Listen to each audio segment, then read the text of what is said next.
¿Cómo andan, chicos? Bueno, en esta clase vamos a terminar de ver conceptos básicos de lo que son los virus y las bacterias. Al mismo tiempo vamos a ver todos los tejidos que componen el cuerpo humano y vamos a hacer una introducción a la anatomía. Vayamos con un tema un poquito más interesante. Vamos a hablar un poquito de la organización de los tejidos. Pero para empezar a hablar de los tejidos, primero tenemos que hablar sobre los niveles de organización de la materia. ¿A qué me refiero con esto?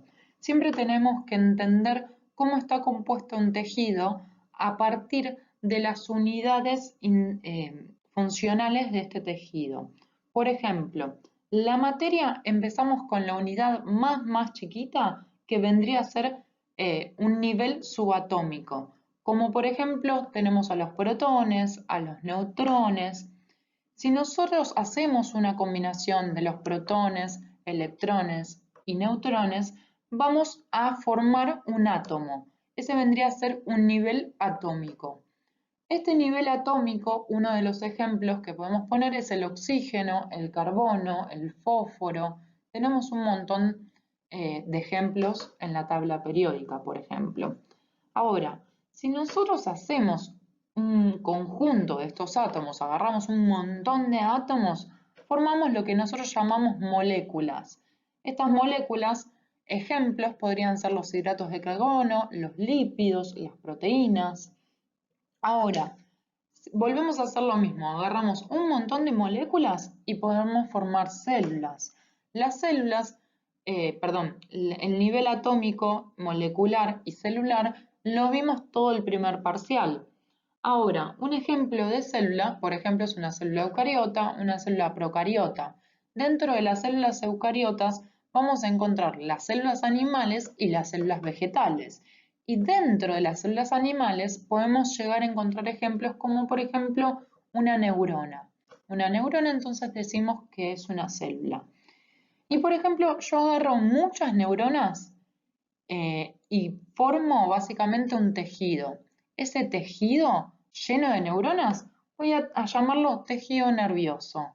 Y por ejemplo yo agarro varios tejidos, no solo el tejido nervioso, y formo lo que nosotros llamamos los órganos. Un órgano, por ejemplo, es el cerebro, el estómago, los ojos, diferentes tipos de órganos formados por diferentes tejidos. Ahora, si yo agarro un conjunto de órganos, por ejemplo, yo agarro el cerebro, agarro el cerebelo, la médula espinal, yo formo un sistema de órganos. Y este sistema de órganos en particular se llama sistema nervioso. Lo que yo me estoy refiriendo a todo esto es que siempre cuando hablamos de un tejido tenemos que entender cómo ese tejido está compuesto para poder entender las funciones. Y siempre va desde lo más chiquito hacia lo más grande. Antes de empezar a nombrar los diferentes tejidos que encontramos en el cuerpo, primero tenemos que definir qué es un tejido. Como vimos anteriormente en los niveles de organización, nosotros decimos que un tejido está compuesto por un conjunto de células y acá le agregamos que cumplen la misma función. Entonces, según el tamaño y la forma de las células o la cantidad y el material de sus células, van a formar, diferentes tejidos. Entonces, tenemos cuatro tejidos principales, que son el tejido epitelial, el tejido conjuntivo, el tejido muscular, que seguramente lo habrán escuchado nombrar, y el tejido nervioso, que se los nombré anteriormente. Vamos a hablar del tejido epitelial, que es uno de los tejidos principales. ¿Dónde lo ubicamos? Lo ubicamos cubriendo el cuerpo y tapizando cavidades corporales. Cuando nos referimos a cubrir el cuerpo, nos referimos al tejido que está en contacto con el exterior. Si nosotros nos tocamos el hombro o nos tocamos el brazo, vamos a estar tocando la piel. La capa más externa de la piel se llama epidermis y esta epidermis decimos que es un tejido epitelial. A su vez, cuando decimos que tapiza cavidades, nos referimos a las cavidades que encontramos dentro de nuestro cuerpo, como por ejemplo el estómago. Entonces, la capa de células que está en contacto con la cavidad donde va a estar el bolo alimenticio, ese es un tejido epitelial. Entonces, nosotros tenemos que aprender que hay ciertas características importantes del tejido epitelial, como por ejemplo, las células del tejido epitelial se encuentran muy juntas entre sí. Esto quiere decir, o esto es porque forma una barrera con el exterior. Entonces, al estar tan pegadita una célula con la otra, va a evitar o va a acceder a que ciertas sustancias entren o salgan. Otra de las características importantes es que no tiene vasos sanguíneos. Con vasos sanguíneos nos referimos a arterias o venas, digamos sus ramas.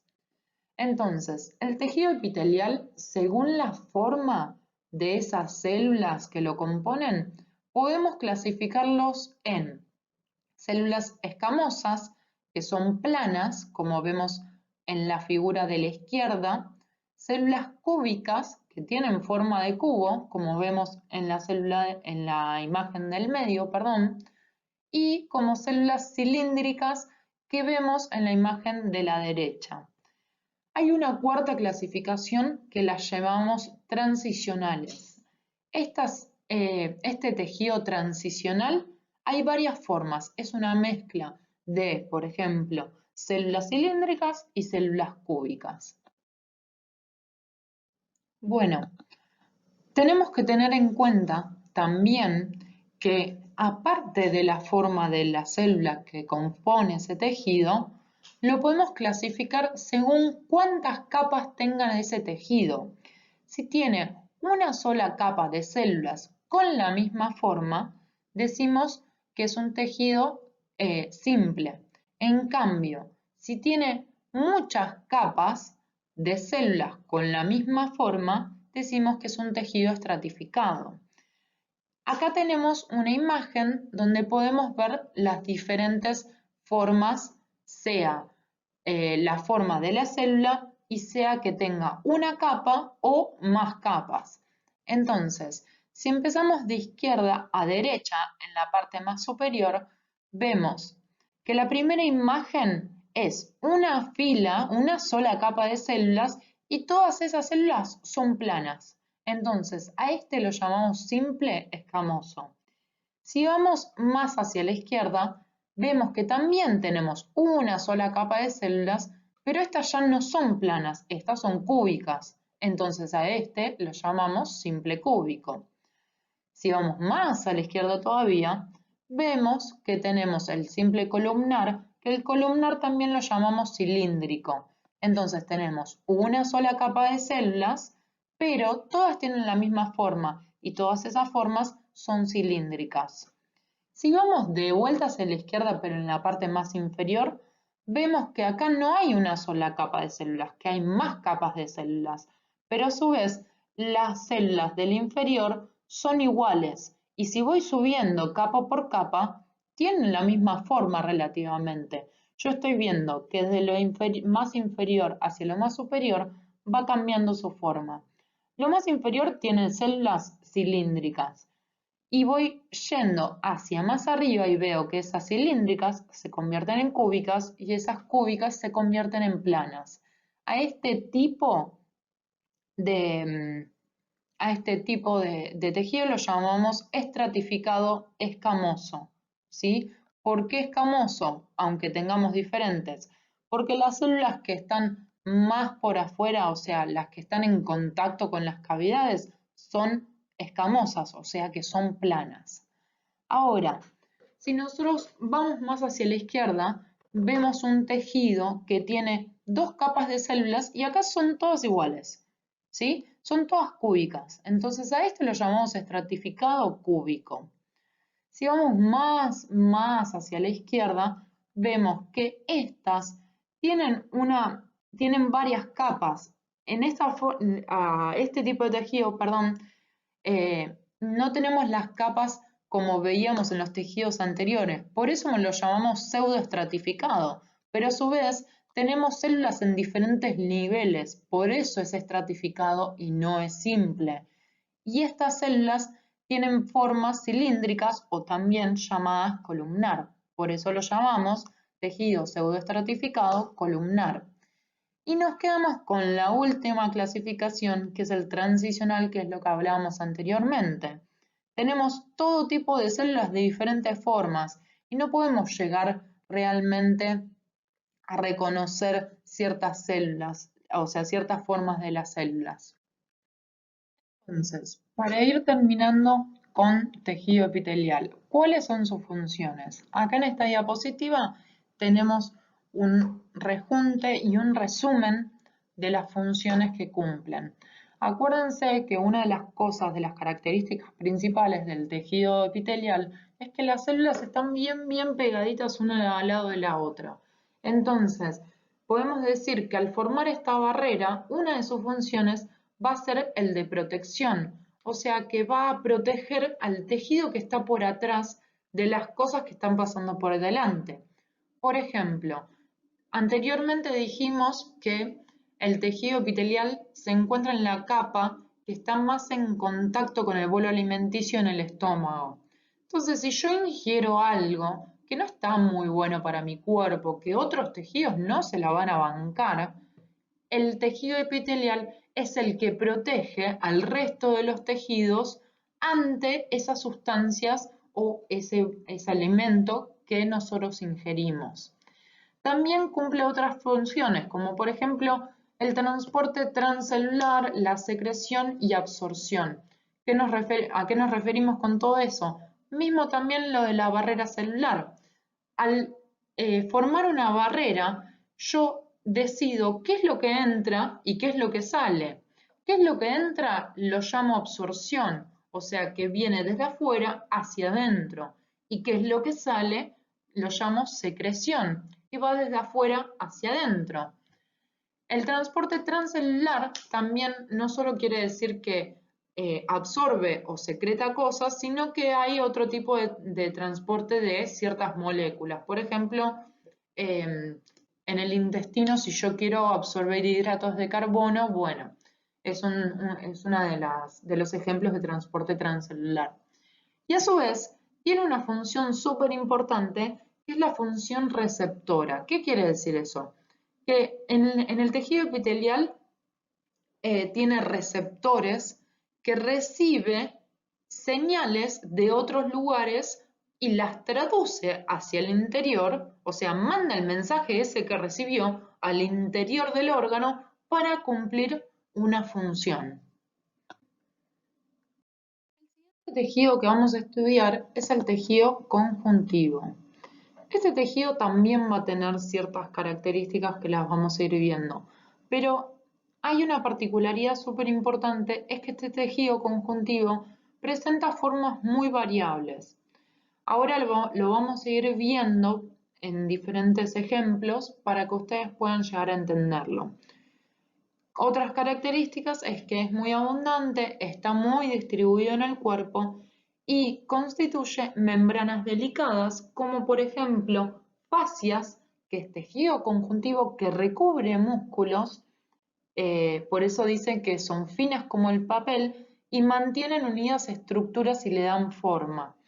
Después también constituye cordones fuertes y resistentes, por ejemplo los ligamentos. Si ustedes conocen algún tipo de ligamento, sabrán que hay ciertos ligamentos que unen un hueso con otro hueso. Y eso va a recubrir una articulación, o sea que va a reforzar una articulación. Y también constituye los líquidos, y el ejemplo típico del líquido es la sangre. Entonces, nosotros podemos decir que la sangre es un tejido, específicamente podemos decir que es un tejido conjuntivo. Entonces, resumiendo un poquito lo que hablamos recién, lo podemos encontrar en la piel, por debajo de la epidermis, en las membranas, en los músculos, recubriendo los músculos, por ejemplo, en los huesos, en los nervios y en cualquier órgano interno. Bueno, una de las diferencias bastante marcadas del tejido conjuntivo y el tejido epitelial es que el tejido conjuntivo no tiene las células tan juntas, están un poquito más separadas. Y si mal no recordamos de las primeras clases, entre célula y célula existe una sustancia, un líquido, que se llama líquido intercelular.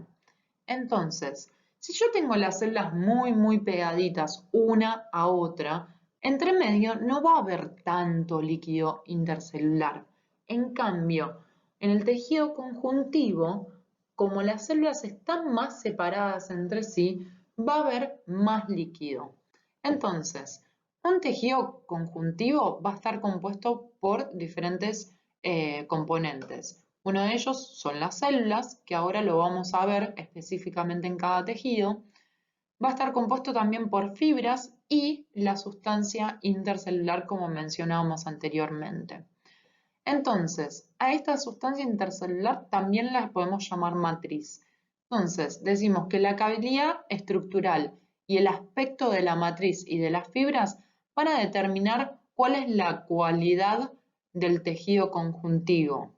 Y los principales tejidos conjuntivos que conocemos o que vamos a conocer es el tejido conectivo, el tejido adiposo o la grasita que tenemos a veces abajo de los brazos o en la panza, el tejido fibroso, el tejido óseo que vendrían a ser los huesos, el tejido cartilaginoso que compondrían los cartílagos y el tejido sanguíneo como mencionamos anteriormente. En el anterior mencionamos que el tejido está compuesto por células, fibras y sustancia intercelular. Ahora, estas células están graficadas en esta diapositiva. Entonces, nosotros decimos que a partir de una célula mesenquimática indiferenciada, que es una célula que tiene mucha capacidad para diferenciarse, o sea, para convertirse en cualquiera de estas células que nosotros vemos, vamos a tener diferentes linajes. Los linajes los llamamos las líneas que se pueden convertir esta célula. Supongamos que tenemos una célula que sería la abuela, la célula mesenquimatosa, y esa abuela puede tener un montón de hijos.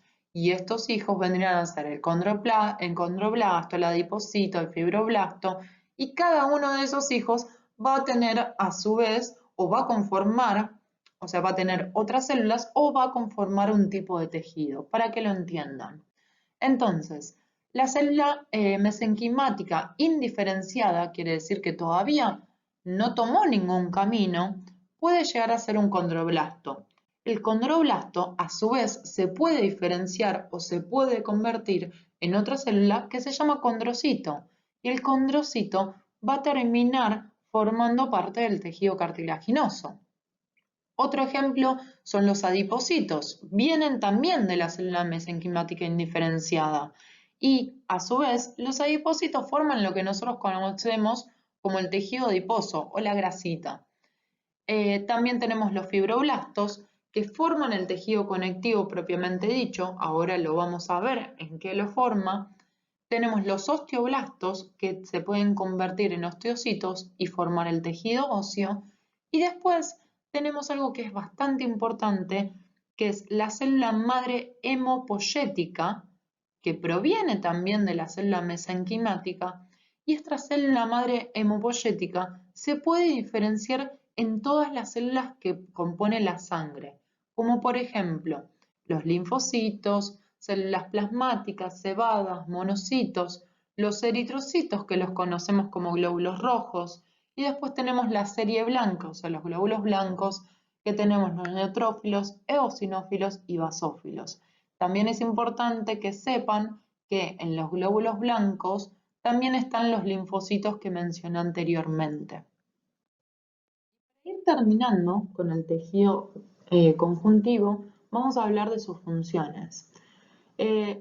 Acá dice, las funciones son tan variadas como su estructura y su aspecto. Anteriormente habíamos dicho que el tejido conjuntivo puede tomar cualquier forma. Entonces, dependiendo de la forma que tome y las células que lo compongan, puede tomar puede formar diferentes tejidos, como por ejemplo vimos el tejido conectivo, que habíamos dicho que el tejido conectivo sostiene los tejidos epiteliales.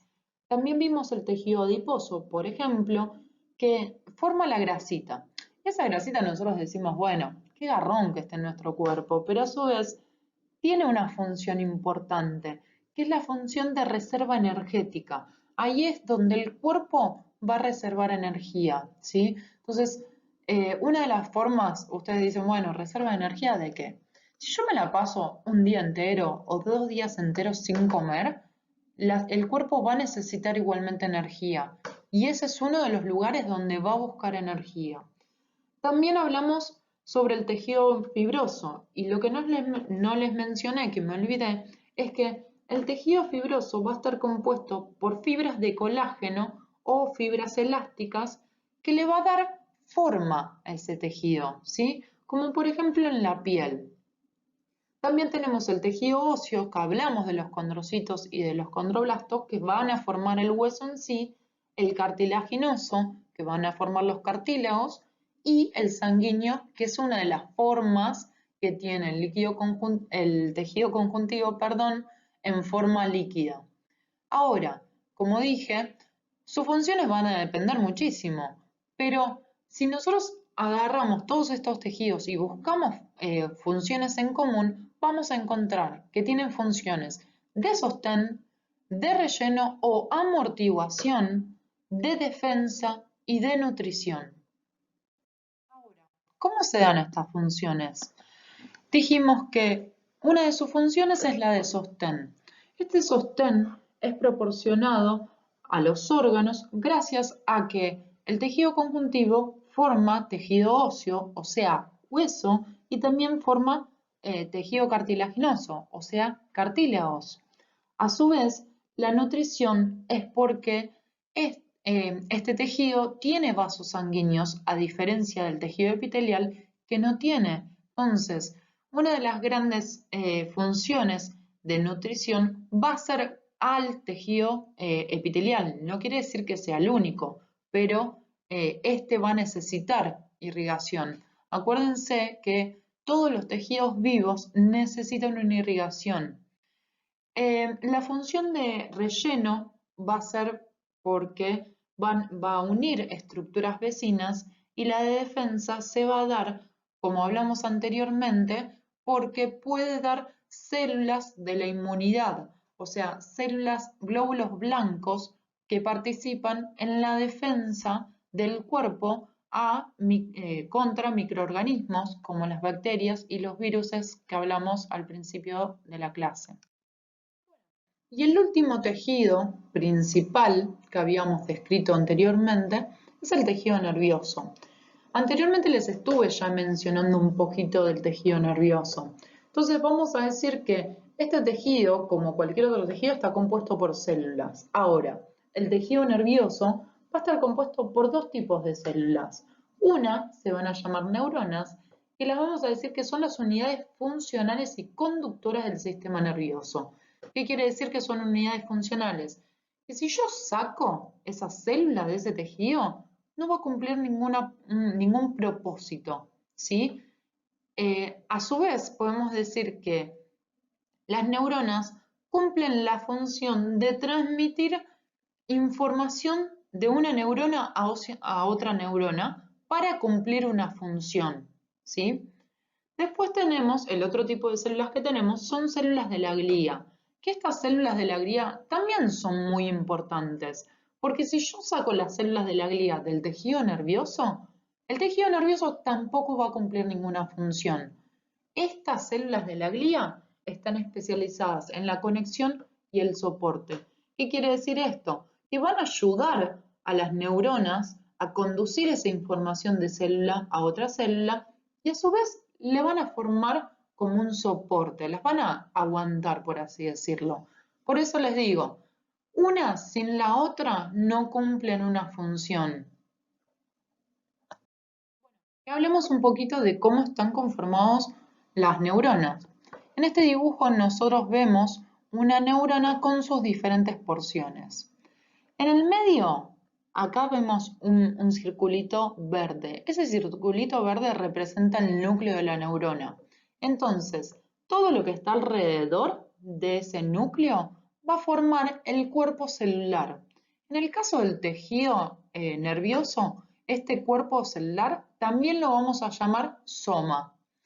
Este soma tiene prolongaciones cortitas pegadas a este cuerpo que se van a llamar dendritas. Y a su vez, del cuerpo celular, o sea, del soma, va a haber una prolongación larga que se va a llamar axón. ¿Sí? Este axón va a estar recubierto por esta estructura amarilla que se llama vaina de mielina. Entonces, si nosotros buscamos, por ejemplo, a los somas, o sea, los cuerpos celulares, en el sistema nervioso periférico, lo vamos a encontrar en forma de ganglio, o sea, lo vamos a llamar ganglio. En cambio, si estos somas los encontramos en el sistema nervioso central, lo vamos a encontrar en forma de núcleo. Es exactamente lo mismo, pero uno lo encontramos bien en los órganos que componen el sistema nervioso central y por afuera del sistema nervioso central, como no puede formar núcleos, va a formar lo que llamamos ganglios.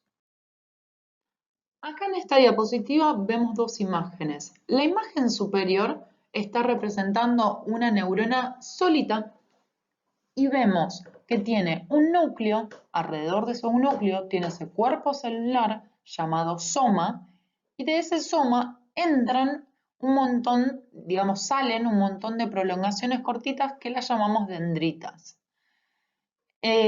También vamos a ver que de ese soma va a salir una prolongación larga y única que se llama axón y que alrededor de ese axón tiene como una estructura blanca que esa estructura, mencioné anteriormente, se llama la vaina de mielina. La mielina vendría a ser un lípido. El lípido, como habíamos visto antes, es una biomolécula. Es como si fuese una grasa que envuelve este axón y lo que hace es impedir que esa información que se va a transmitir desde las dendritas hacia el axón y del axón a otra neurona se pierda en el camino. Entonces, en la imagen de abajo estamos viendo la conexión de una neurona con otra neurona. Como vemos, tenemos la neurona de arriba, que es en color turquesa, que tenemos la información que vienen de las dendritas, van al cuerpo, o sea, al soma neuronal, de ese soma neuronal van hacia el axón y del axón van a la neurona violeta. Una cosa que les quiero mencionar que es bastante importante es que la transmisión de información desde una neurona, específicamente desde el axón de una neurona hacia la otra neurona, se llama sinapsis.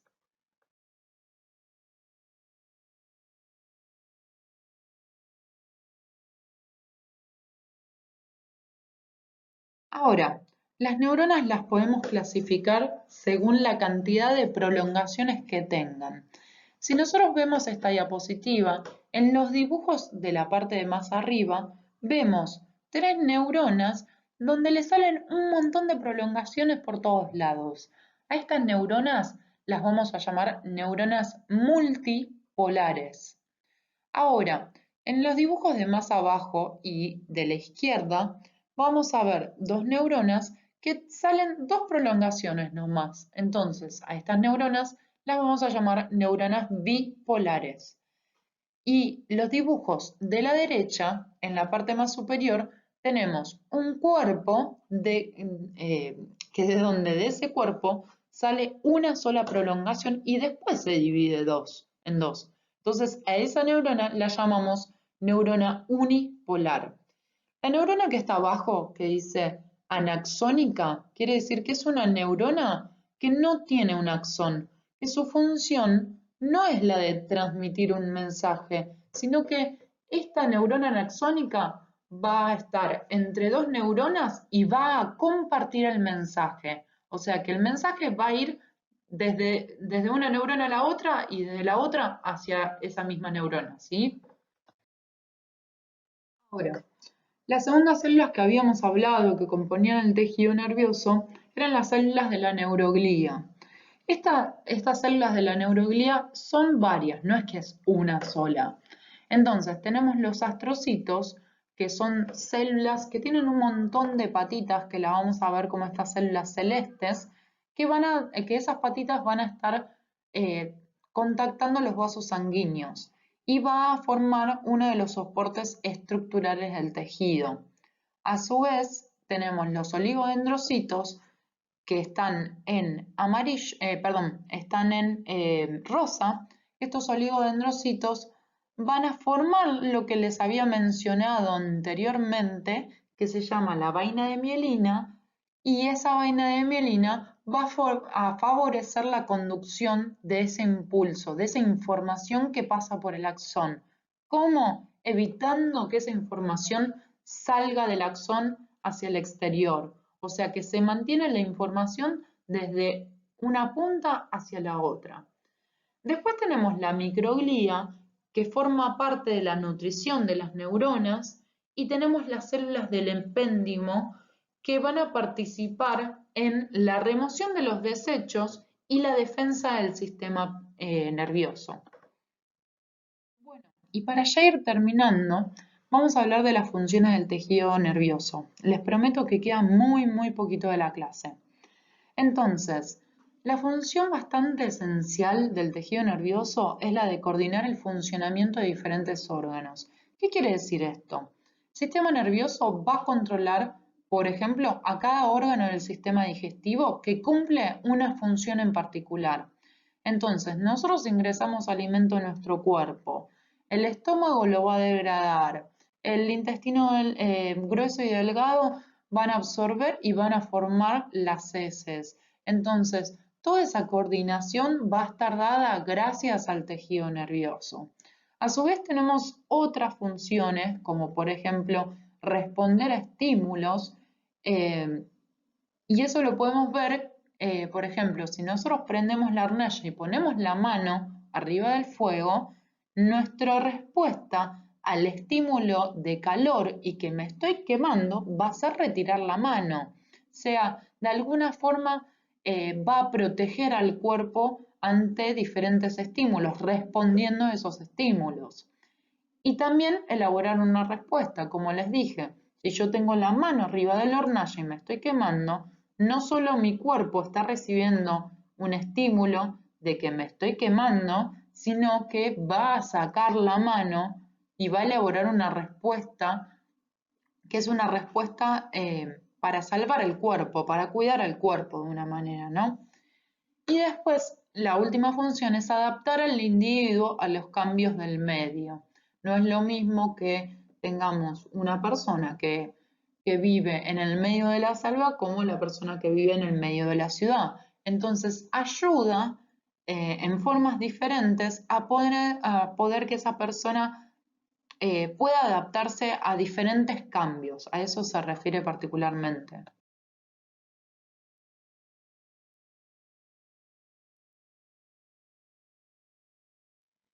Bien, chicos, empecemos a hablar de los que son los compartimientos corporales. Bien, en cuanto a esto, seguramente por algún lado han escuchado hablar que los seres humanos somos básicamente agua, ¿sí?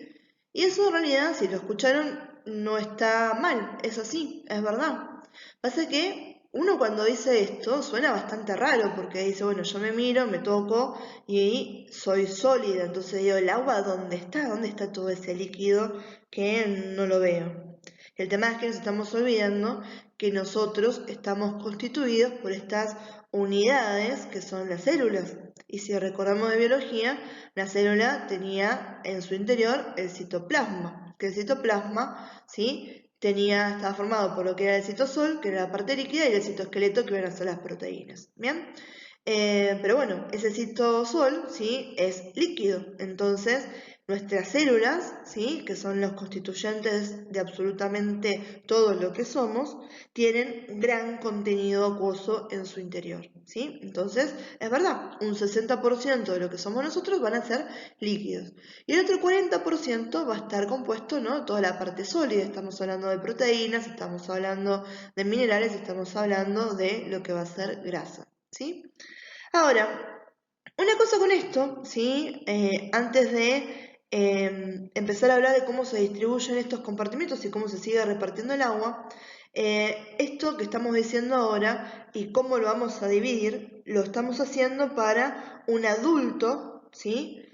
De una talla estándar, estamos hablando de aproximadamente 60-70 kilos y 1,70 m de altura, ¿bien? Eso es lo que se utiliza estandarizado. Vamos a ver que hay ciertas cosas que van a alterar, ¿sí? Estas proporciones de las que estamos hablando, este 40-60 que estamos hablando ahora en el ejemplo, ¿sí? Entonces, ahora vamos a tocar eso. Vamos a seguir con cómo se distribuyen estos líquidos, ¿bien? Entonces, de ese 40% que son sólidos nos olvidamos, no nos interesa. A mí lo que me interesa ahora es ver qué está pasando con ese 60% de líquidos, ¿bien? Entonces vamos a ver que 2/3 de todo ese líquido va a estar en lo que es el compartimiento intracelular, o sea, ese líquido que está, ¿dónde? Adentro de nuestras células. Y todo lo que está por fuera de la célula va a componerme lo que es el compartimiento extracelular, ¿sí? Entonces, compartimiento intracelular, ¿sí? 2/3 de ese 60% de los líquidos están adentro de las células. Y compartimiento extracelular, 1/3 de ese 60% va a estar por fuera de las células, ¿bien? Ahora, lo que tenemos es que ese fluido extracelular va a estar repartido en otros 2 espacios, ¿sí? En realidad 3, ahora vamos a nombrar el tercero, pero lo voy a dejar para la siguiente diapo. Entonces, ese fluido extracelular, ¿sí? Se va a estar dividiendo en un 80% en lo que es el compartimiento intersticial y un 20% en lo que va a ser el compartimiento intravascular. ¿Qué es el intersticio? Si ustedes recuerdan, las células, ¿sí? Que se están conformando a los organismos que son pluricelulares están inmersas en lo que es la matriz. Entonces hay todo un espacio que va a ser un espacio comunicante entre lo que van a ser los vasos sanguíneos, ¿sí? Donde van a volcarse sus contenidos a ese espacio y las células también van a volcar su contenido a ese espacio, ¿sí? Ese espacio entre las células es lo que era el intersticio, ¿sí? Entonces ahí también es un medio acuoso, ¿sí? Y después tenemos el líquido que es intravascular, este líquido que está dentro de los vasos, ¿sí? ¿Y cómo se llama ese líquido? Se llama plasma. Ojo que no decimos sangre, porque cuando uno habla de sangre, que estamos hablando de este tejido, ¿sí? Conjuntivo especializado, estamos hablando de la parte líquida que va a ser el plasma y estamos hablando de una parte sólida que van a ser los elementos formes. ¿Cuáles son los elementos formes? Los eritrocitos, los leucocitos, ¿sí? Y los trombocitos, glóbulos rojos, glóbulos blancos y las plaquetas. Y la culpa de que no le podamos decir células a todo esto y que tengamos que decir elementos formes, las tienen las plaquetas, porque en realidad las plaquetas no son células, sino que son pedazos de unas células mucho más grandes, que son los megacaricitos que están en la médula, ¿sí? Entonces, no es todo sangre, estaría mal decir eso, la parte líquida es el plasma. Y el plasma, ¿sí? Volviendo a este tema del agua, que es muy fundamental en todo esto, vamos a ver también a todos los iones, que son justamente los electrolitos, es lo que me va a interesar tocar hacia el final de todo lo que es esta clase. El plasma está compuesto un 91% por agua. Después tenemos iones y otras sustancias en el medio, ¿sí? Después lo vamos a nombrar. Pero, obviamente, volvemos al mismo contenido de que es completamente líquido. Entonces, recapitulando esto para que nos queden claros cuáles son los compartimientos. Cuando estamos distribuyendo a la parte líquida, estamos hablando que 2/3 de todo ese líquido corporal total va a estar formando lo que es el compartimiento intracelular, ¿sí? Después tenemos 1/3 que va a estar formando lo que es el compartimiento extracelular. De ese líquido extracelular vamos a tener que un 80% va a estar formando el compartimiento intersticial y un 20% va a estar formando lo que es el compartimiento intravascular. Hay otro porcentaje muy chiquitito, ¿sí? Fíjense que en eso no nos entraría porque ya tenemos 100, pero hay un tercer compartimiento extracelular que se llama transcelular. ¿Sí? Ese transcelular lo vamos a hablar más adelante, ¿sí? Entonces, esto es lo que a mí me interesa que a ustedes les quede bien en claro, porque es lo que vamos a utilizar más adelante para ver cómo pasan, ¿sí?, los electrolitos de un lado para el otro y cómo pasa el agua de un lado para el otro. Entonces, tenemos que tener bien en claro cuáles son estos compartimientos, ¿bien? Lo segundo que vamos a tener que entender, yo hace un rato les había dicho que todo esto de 40-60 y la siguiente distribución lo estábamos hablando en un adulto estándar, ¿sí? Y que eso había que aclararlo porque vamos a tener diferencias que tienen que ver en cuanto a lo que va a ser la edad, el sexo, ¿sí? Y la constitución de las personas. Y después un caso en especial que es el tema del embarazo. Esto se debe fundamentalmente a la diferencia que hay entre los tejidos, ¿bien? Por ejemplo, si yo les hablo del tejido conectivo denso o les hablo del tejido óseo, estos tienen una cantidad despreciable de agua, entonces eso no me mueve en la balanza. Pero si yo comparo el tejido muscular y el tejido adiposo, eso sí me mueve mucho la balanza, ¿sí? Porque el tejido muscular tiene mucha más cantidad de agua que el tejido adiposo, ¿sí? Fíjense en que el tejido muscular tiene un 75% de ese tejido muscular es agua, mientras que el tejido adiposo solamente un 10% va a ser agua. Entonces, cuando hablamos de la constitución, ¿qué les parece que quién va a tener más con más líquido, ¿sí? Una persona que es obesa o una persona que tiene mucho músculo, ¿sí? Entonces, en realidad, una persona que es obesa va a tener menos cantidad de líquido que una persona que tiene mucho músculo, por esta distribución de la parte de los tejidos, ¿sí? O sea, eso tiene que ver con la constitución física del individuo.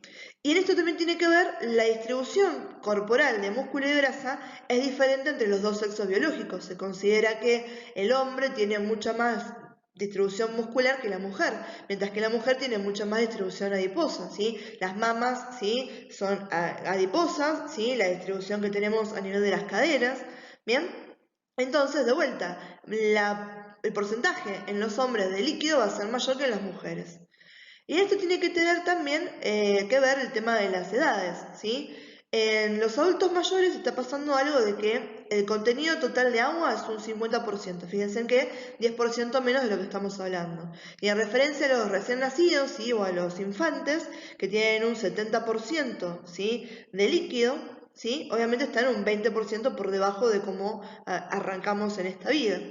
Esto tiene que ver por un montón de cosas en realidad, ¿sí? Por un lado, porque se empiezan a fallar los mecanismos de regulación de importe y de exportación, no de importe, de exportación, no, de ingreso y de egreso de lo que es el agua, ¿sí? Empieza a esto a estar fallando, entonces hace que las personas mayores se deshidraten mucho más rápido. Empiezan a perder masa muscular y se gana tejido adiposo, y ahí volvemos a lo que hablamos recién, ¿sí? Y además hay otros procesos que son degenerativos que hacen que a niveles más groseros se empieza a perder líquido también, como por ejemplo a nivel de los que son los discos intervertebrales, ¿sí? Por eso es que los adultos mayores se van encogiendo, se van achicando. Estos discos intervertebrales son espaciadores entre las vértebras, que son los huesos que forman la columna que nos da el eje corporal, ¿sí? Entonces si esos se deshidratan, se achicharran, el espacio que tengo entre las vértebras se achica, ese eje, ¿sí?, longitudinal disminuye la altura, por eso los abuelitos se hacen cada vez más chiquititos, ¿bien? En cuanto a los recién nacidos, no, los recién nacidos sí tienen mayor proporción de líquidos, por ejemplo. Y el último caso que tenemos para hablar de acá, en los que se va a alterar esto, es el embarazo. Y en el embarazo es lógico que esté alterada la cantidad de líquido porque estamos hablando, por un lado tenemos lo que es el líquido amniótico, ¿sí? Todo ese líquido donde está adentro de la placenta, donde está inmerso el feto. Y segundo, que estamos generando toda una nueva vida ahí adentro, ¿sí? Donde también tiene todo un sistema circulatorio y los líquidos que lo componen. Entonces las mujeres embarazadas, ¿sí?, son responsables de una doble circulación, ¿sí? Entonces es obvio que las cantidades de líquidos corporales que va a haber en el embarazo van a ser mayores que cuando no está presente esta condición. Obviamente que va a ser un aumento fisiológico normal de la cantidad de líquidos que tiene esa persona, ¿sí? Entonces, Volviendo, sí, ya sé que hace 10 minutos que le estoy hablando de lo mismo, pero para que nos quede bien en claro, compartimientos de líquidos corporales, estamos hablando de, primero, esta distribución de un 40% de sólidos y un 60% de líquidos. Ese 60% primero se me va a distribuir en los que va a ser el compartimiento intracelular y el compartimiento extracelular. Y ese compartimiento extracelular está compartido por lo que va a ser el compartimiento intersticial, por lo que va a ser el compartimiento intravascular y por lo que va a ser, ¿sí?, el compartimiento transcelular. Y estas distribuciones de líquidos van a depender de la composición, ¿sí?, de los tejidos, ¿sí?, entonces de la constitución de los individuos, de la edad, del sexo y obviamente ahí como una condición extra que tenemos ahí del tema del embarazo. Eso va a hacer que las proporciones de las que hablamos, sobre todo este 40-60, se vean alteradas dependiendo de las condiciones del individuo al que estamos haciendo referencia. ¿Bien? Entonces, esa última parte, bien resumida, es lo que a mí me interesa que les quede más que nada de lo que acabamos de hablar recién. ¿Bien? Bien, chicos, acá estamos poniéndole el énfasis sobre todo a este gráfico que tenemos acá en la derecha, a la relación que va a haber entre estos compartimientos, porque no son herméticos, ¿sí? Sino que vamos a ver que, obviamente, para que no haya, ¿sí?, un desequilibrio, ¿sí?, que pase todo para todos lados, hay ciertas presiones, por ejemplo, lo que va a ser la presión oncótica, la presión hidrostática, la presión osmótica, ¿bien? Y ciertos efectos que van a estar preponderantemente cuando hablemos de lo que es el equilibrio a nivel eléctrico o de concentraciones, ¿bien? Que hacen que cada uno de estos compartimientos tenga su regulación y tenga proporciones de líquidos dentro de todo bastante constantes, como estamos viendo ahí. Fíjense que nos habla que el líquido intracelular son 28 litros, el intersticial 11 litros y el plasma 3 litros aproximadamente. ¿Bien? Entonces, ¿qué está bueno de acá ver este tema de estas ida y vueltas que hay entre todos estos? Hay relaciones, sí, hay siempre intercambio entre los compartimientos de líquidos corporales.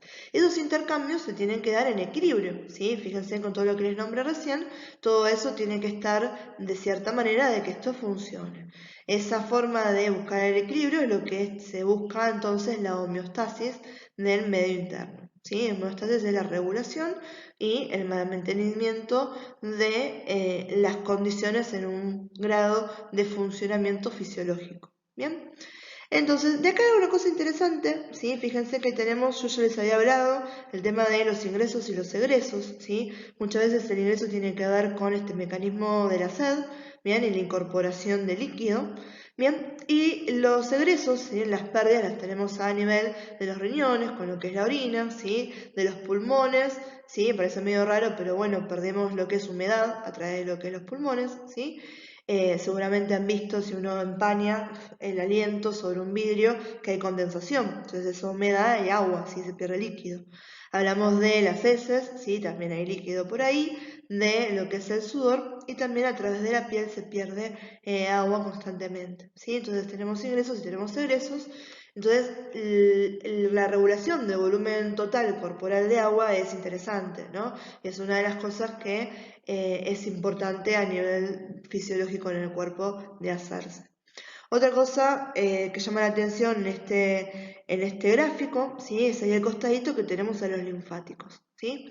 Sistema linfático seguramente ustedes ya lo escucharon nombrar, si no fue en biología, fue en inmunología, ¿sí? ¿Se acuerdan cuando se habla de los órganos linfáticos y se habla del sistema linfático? Sobre todo en inmuno se les pone énfasis a los que son los nódulos o los ganglios, que son estos grandes filtros, bien, y además sitio de maduración de células del sistema inmune.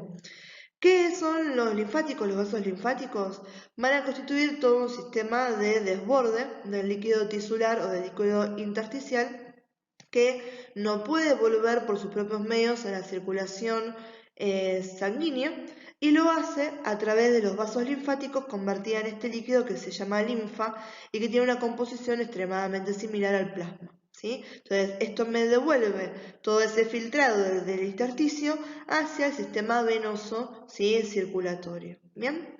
Después, chicos, yo les voy a armar, porque hay un montón de cosas de acá que son de un repaso anterior, ¿sí? No quiero perder tiempo yéndome muy a profundo sobre temas que ya los vieron para poder aprovechar, ver más de las cosas que nos tocan.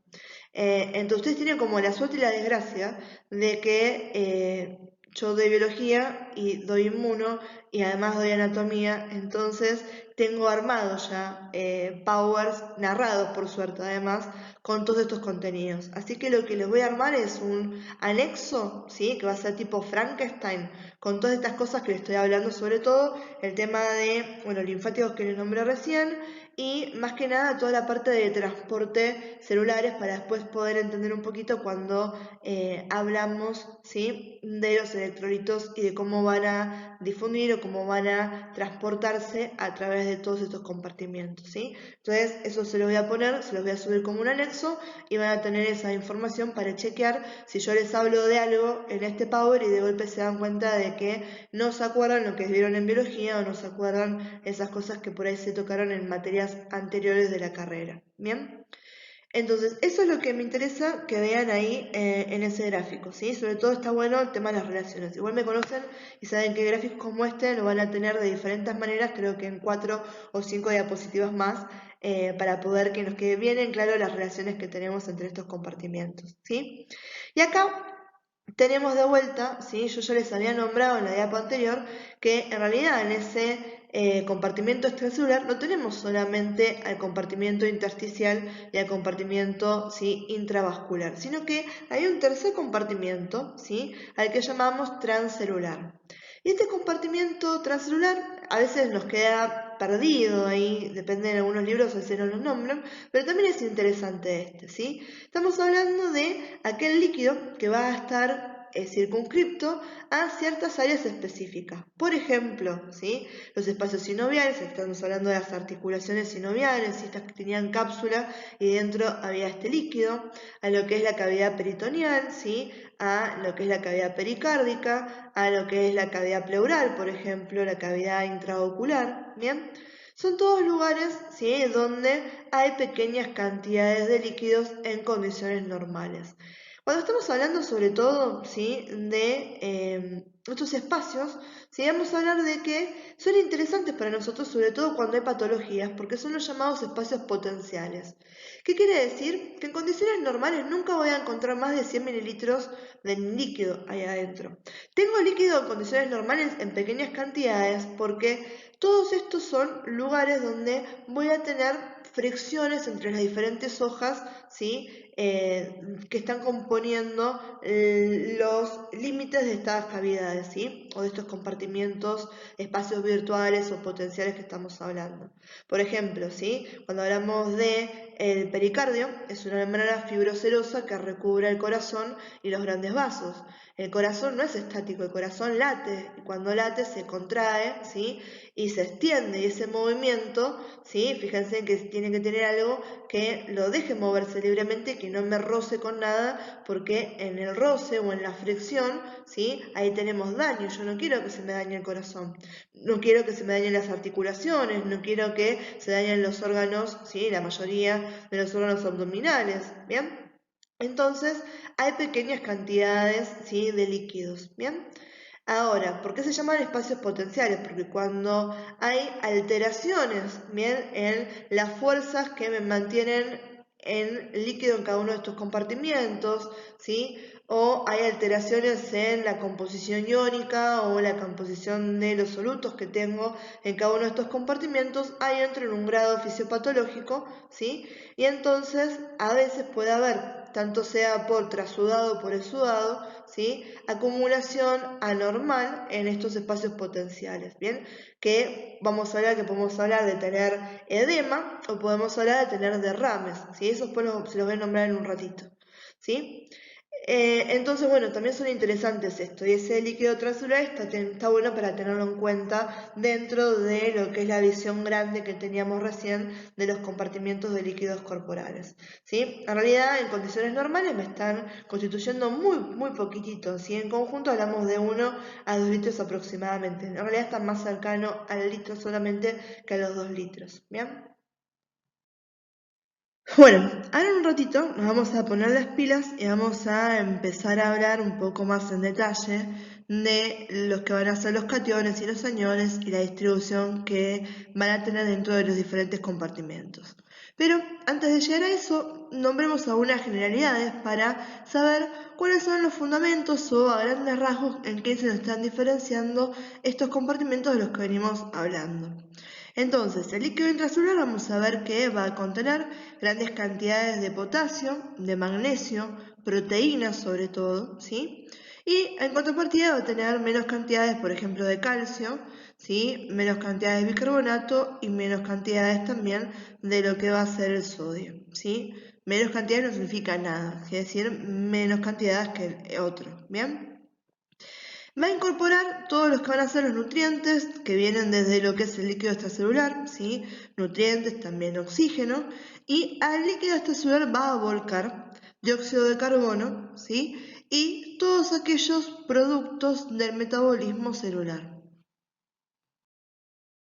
A grandes rasgos, entonces, en el líquido extracelular, hablemos del vascular y el intersticial, pobrecito ya el transcelular acá no nos olvidamos, ¿sí? Vamos a ver que el vascular es el líquido contenido en los vasos sanguíneos, ese plasma está formado un 91% de agua, un 7% de proteínas, y atención acá, ¿cuál va a ser la proteína más importante? ¿Sí? La albúmina. Albúmina es la que está en mayor proporción y además es una de las más importantes que tenemos ahí, ¿sí? Y el 2% que nos queda son otros solutos, ¿sí? Iones, etc.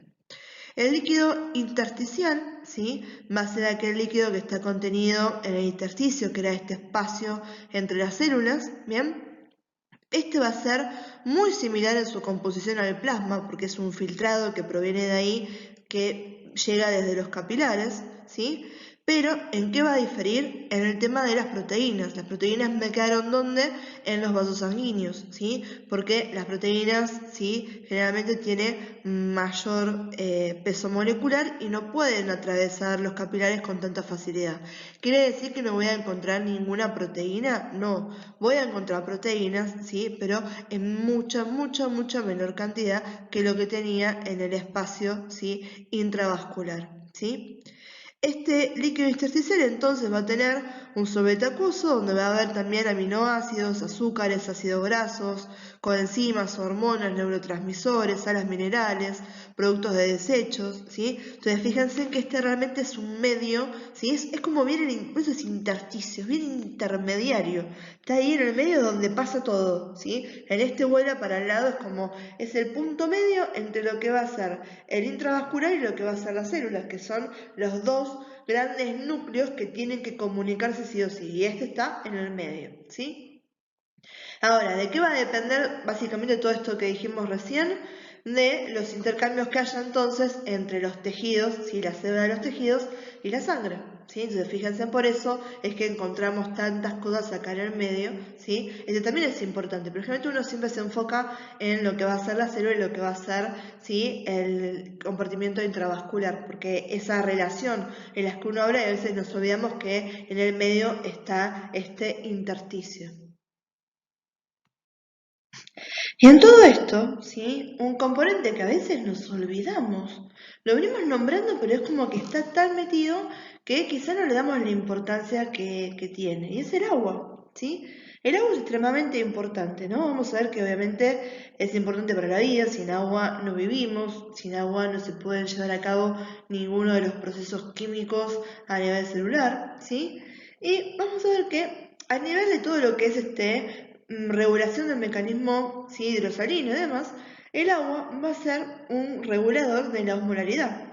¿Se acuerdan la osmolaridad? Que era la cantidad de partículas que yo tenía en una solución. Está que las medidas eran los moles, ¿sí? Un mol era igual a un mol era equivalente a 6,02 por 10 a la 23 partículas. ¿Bien? ¿Me importa eso? No. Es para, de vuelta, refrescarle conceptos que ya habían visto. Entonces, el agua es en realidad el elemento más importante que tiene el organismo, ¿sí? Y hasta ahora, por suerte, uno de los más abundantes de la naturaleza.